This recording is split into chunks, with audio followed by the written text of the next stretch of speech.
aussi ressenti le frisson d'ASMR.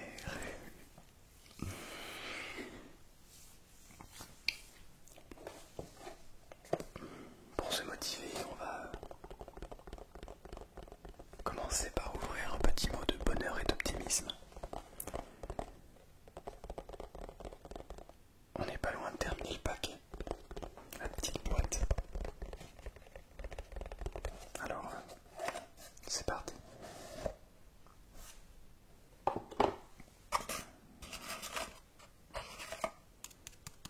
Il en reste 3. C'est dingue. C'est la 3e petite boîte qu'on termine. C'est dingue.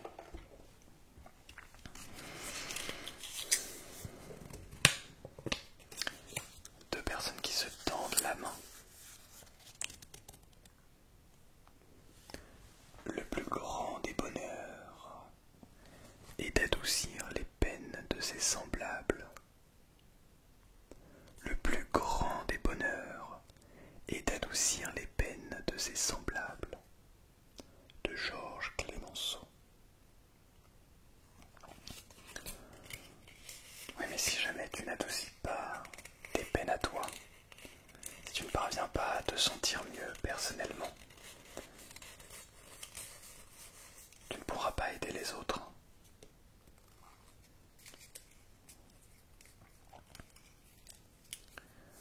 C'est pas toujours facile de vouloir d'aider les autres. Ça demande un gros travail sur soi-même déjà. Alors, qu'est-ce qui se passe? Tu as du mal à te motiver, pardon, excuse-moi. Tu as du mal à te motiver. Je comprends.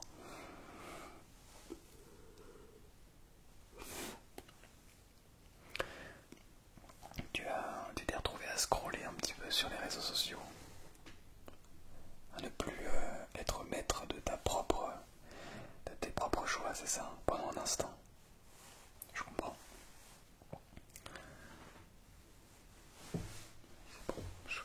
Je croyais que ça ne tournait pas. C'est normal. Oui, c'est normal, ça arrive à tout le monde. Il n'y a pas de honte, il n'y a pas de problème. Est-ce que ça t'arrive? Non, je suis sérieux, c'est pas grave. C'est ok, tu vois, de se retrouver à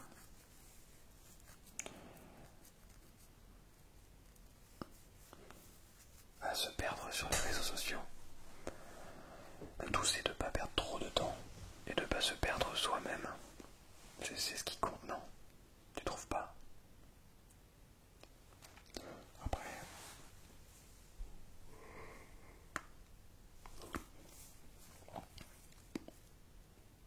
on ne contrôle pas. Tu sais, c'est très bien fait, ces machins. C'est fait pour nous happer. Il y a peut-être d'autres choses qui te tracassent, non?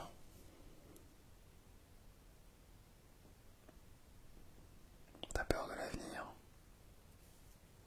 Tu te sens pas bien à cause de ce qui pourrait se passer demain. Je comprends très bien. C'est vrai que c'est pas facile d'entreapercevoir le futur et de se dire et de comprendre et de savoir ce qui va se passer demain. Certaines disent que c'est écrit, que tout ce qui se passe était écrit et que c'était de toute façon inéluctable. D'autres pensent au contraire qu'on a la possibilité d'agir sur notre avenir, sur notre futur. En fait, peu importe. Peu importe. Puisque, que ce soit écrit ou pas, en fait, on peut pas le savoir. On peut pas aller voir dans le futur et essayer de voir, dire est-ce que ça va se passer?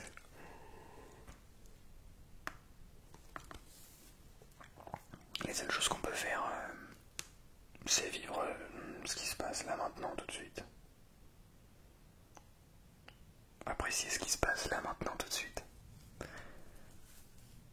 Ça, je crois que c'est quelque chose d'envisageable, tu penses pas?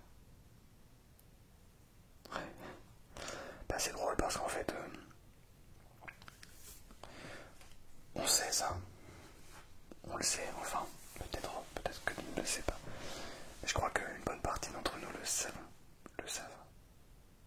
savent.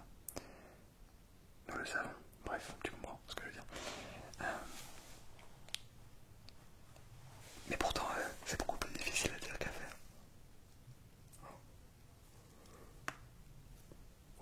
Oh là là, décidément, c'est beaucoup plus facile à dire qu'à faire.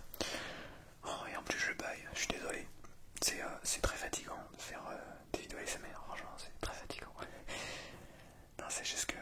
Enfin, pour le coup, c'est pas fatigant, mais plutôt. Si c'est. Non, je sais pas parler. C'est fatigant. Mais c'est surtout ça, on dort parce que, en fait, naturellement, on va chuchoter et puis on va se mettre dans une position de détente, de safe place, de calme. Et donc, du coup, naturellement, ça endort le cerveau.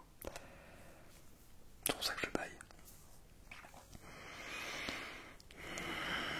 Et puis je prends le temps de respirer, et dès que je prends le temps de respirer, je baille. Je sais pas pourquoi. C'est dingue.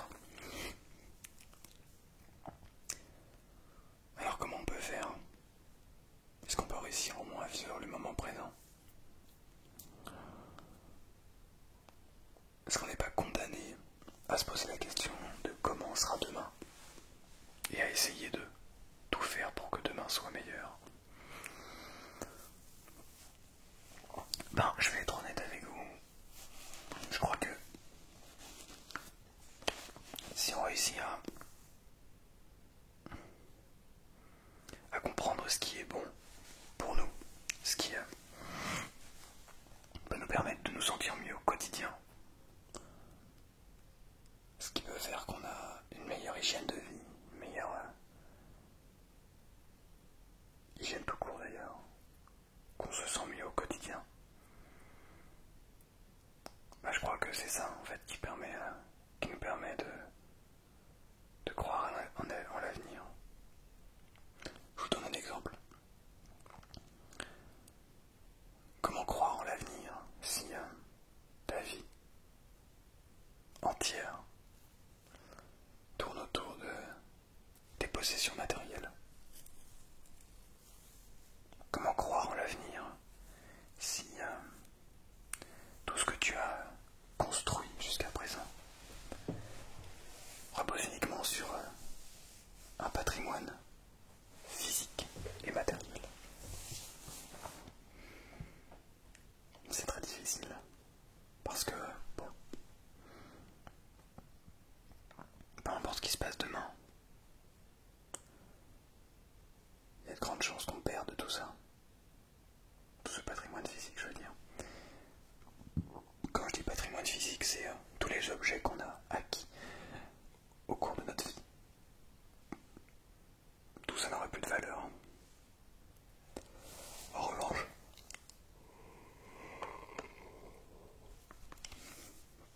c'est une question de capitalisation, et c'est ce en quoi on croit. Si on capitalise sur des connaissances, sur des compétences, j'en sais rien, je dis n'importe quoi. Si par exemple, on apprend à faire un feu, à faire du feu, est-ce que vous savez faire du feu? Sans une boîte d'allumettes et un briquet. Dans la nature, juste avec des bouts de bois.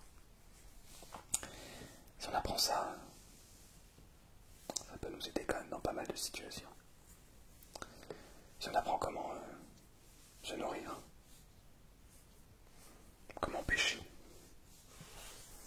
comment, j'en sais rien, bref, comment cultiver des fruits et des légumes. Bon, je pars un peu loin, évidemment, mais c'est pour que vous compreniez le principe. Si demain, parce que si t'as un manque de motivation, je sais, c'est probable que ce soit à cause de tout ce que tu entends dans le monde, de toutes les informations qu'on reçoit, et qui finalement empêchent le bonheur, parce qu'on a ce bruit constant d'informations, on a ce bruit constant de signaux, et ça nous tétanise, ça nous remplit de peur. Et on se retrouve à avoir peur, vraiment peur. De quoi? On ne sait pas. Mais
j'apprécierai autre chose, d'une autre manière. C'est pas grave. En tout cas, tout ça pour te dire que ce qui compte, c'est pas ce que t'entends autour de toi. Ce qui compte, c'est toi. Ce qui compte pour toi, c'est ce que tu ressens toi. C'est ce que tu as envie. C'est ce que tu aimes. Qui tu aimes. Pourquoi. Hein. Et c'est de toujours apprendre. De toujours se développer. Et là, je parle un peu de développement personnel. Mais pas le développement personnel qu'on entend. Le développement personnel type américain. Type American Dreams. Le Just Do It. Et le comment dire, ouais, t'es le meilleur, vas-y, fonce, etc., etc. Mais plutôt, moi je vois plutôt ça comme étant, développement personnel, comme étant une façon de vivre en fait. De voir, une façon de voir les choses, une façon de vouloir toujours progresser, de toujours se développer personnellement en fait. Et le développement, ça passe par le développement physique, ça passe par les connaissances, ça passe par les compétences, ça passe par des meilleures relations avec soi-même d'abord et ensuite avec les autres. Ça passe par un développement structurel. Ça peut être un développement de sa place dans la société. C'est tout bête, mais si on veut se faire une place dans la société, et bien ça passe par là aussi. Et le développement personnel pour moi c'est tout ça. Ce qui peut nous motiver. D'ailleurs je vais faire un petit parallèle, mais juste après. Du coup ce que je veux dire c'est que ce qui peut nous motiver, c'est pas de se dire ouais je vais être méga riche, ouais je vais contrôler je sais pas quoi. Moi ce qui me motive, c'est de me dire que je fais pas les choses pour rien. Que tout ce que je construis a de la valeur. Et pas de la valeur financière, mais de la valeur intrinsèque. Je sais pas si tu vois ce que je veux dire. Apprendre à s'aimer soi-même. C'est pas de l'égoïsme, c'est pas du narcissisme, c'est pas ça que je veux dire. Je parle du véritable amour de soi. S'aimer soi-même, de faire ce travail sur soi, sur le fait de s'aimer tel qu'on est et de comprendre, de trouver qui on est profondément, sincèrement, honnêtement. En fait, ça nous permet de nous ouvrir au monde. On s'ouvre au monde, on s'ouvre à toutes les connaissances, on s'ouvre aux autres, on s'ouvre à tout. Et après, on est capable de s'adapter. Parce que si on s'aime, si on sait ce qu'on vaut, si on se connaît, si on sait ce qu'on y est, oui, c'est ça. Si on sait ce qu'on vaut, et bien, en fait, peu importe ce qui se passe autour de nous, on sera toujours capable de s'adapter. Tu seras toujours capable de t'adapter. Tu t'en fiches de ce qui se passe à côté. Toi, ce qui compte, c'est comment tu te sens, toi, par rapport à toi-même. Et arrivé à un tel niveau, d'ailleurs, on se retrouve à plus que s'aimer soi-même, on se retrouve à sincèrement et profondément aimer les autres. Parce qu'en fait, plus rien n'est personnel. Tout ce que les autres te disent, c'est uniquement... comment dire, c'est des reproches qui se font à eux-mêmes, c'est jamais personnel. Une fois qu'on comprend ça, et qu'on arrive à faire avec ça, en fait, tout se passe bien. Tout se passe bien. Puis on peut s'adapter à tout. On peut s'adapter à n'importe quel milieu. Parce que on a fait ce travail-là. Qu'est-ce qui se passe ? Parce qu'on a fait ce travail. C'est long de faire ce travail. Oui, je voulais faire un parallèle entre la motivation. Qu'est-ce que c'était que la motivation ? Et qu'en fait, on confondait beaucoup. La motivation, c'est pas la même chose que la détermination. La motivation, la motivation vient du mouvement, en fait. C'est-à-dire que, comment dire, on ne peut pas attendre la motivation.